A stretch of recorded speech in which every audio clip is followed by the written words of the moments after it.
કચ્છના માધાપરના ઐતિહાસિક જગાવારુ તળાવની હાલત દયનીય છે। ત્યારે ગામ વસ્યું ત્યારથી તળાવ ઐતિહાસિક મહત્વ ધરાવે છે। તળાવમાં ગટર મિશ્રિત પાણીથી સ્થાનિકોમાં રોષ છે। ગંદકીના કારણે રોગચાળો ફાટી નીકળવાની દહેશત ફેલાઈ છે। ત્યારે ગ્રામજનો દ્વારા પંચાયતને અનેકવાર રજૂઆત કરવામાં આવી છે। અનેકવાર રજૂઆતો છતાં પણ તંત્ર દ્વારા ધ્યાન લેવાતું નથી। તળાવની સફાઈ અને માવજત તાત્કાલિક જરૂરી છે। ત્યારે ગંદકીથી આસપાસના વિસ્તારમાં દુર્ગંધ ફેલાઈ છે। સ્થાનિકોએ તાત્કાલિક કાર્યવાહી કરવાની માંગ કરી છે। તંત્ર જાગે અને તળાવને બચાવે તેવી ગ્રામજનોએ અપીલ કરી છે।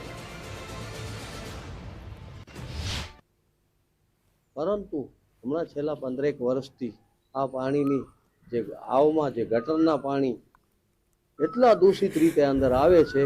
અવારનવાર સ્થાનિક અમે પંચાયતને પ્રશાસનને લેખિતમાં અરજીઓ દીધી છે, પરંતુ આ એરિયા અનુસૂચિત જાતિનો અને સ્લમ એરિયા હોય કોઈને પણ ધ્યાનમાં એ લોકો કામ કરતા નથી। આટલા માધાપરમાં વિકાસ થયા પણ ત્યાં મચ્છરો અને ગટરના પાણી મિશ્રિત થાય એટલે કોઈ કપડાં ધોઈ નથી શકતું, કોઈ રહી નથી શકતું। અવારનવાર રોગચાળા થાય છે, ઝાડીઓ અને એટલી અસહ્ય ત્યાં ખોટા કામ થઈ જાય છે